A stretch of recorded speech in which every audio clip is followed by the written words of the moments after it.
Hi children, now let us discuss digestion in herbivores.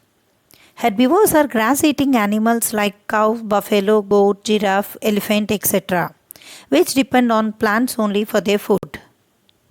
What about digestion in herbivores? Herbivores take in food through mouth like us. Partial breaking of food takes place in the mouth with the flat and broad teeth they have in the mouth. From mouth, the food enters into a large bag-like structure called rumen through esophagus. The stomach of herbivores is divided into 4 compartments.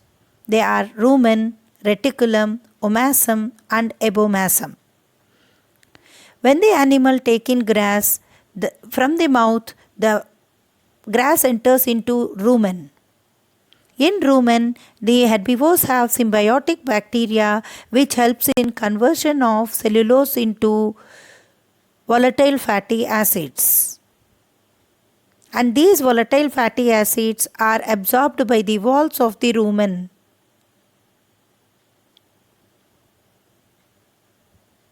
This partially digested food is called cud. After some time, the animal take back the cud into the mouth and chew it properly. This process is called as rumination or chewing the cud. That's why the herbivores are also called as ruminants.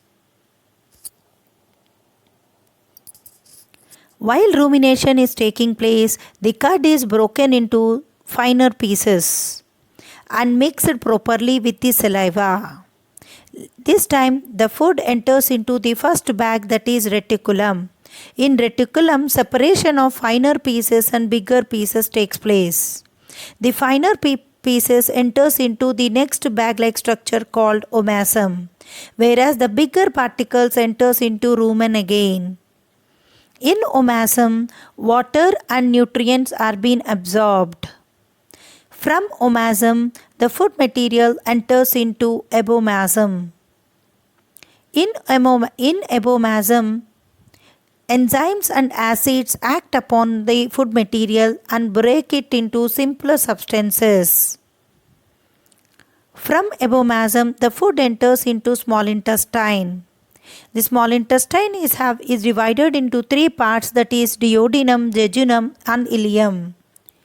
Maximum digestion takes place in small intestine and absorption of the most of the nutrients takes place in the small intestine itself. From small intestine, the food enters into large intestine through a part called cecum. In cecum, digestion of cellulose takes place and the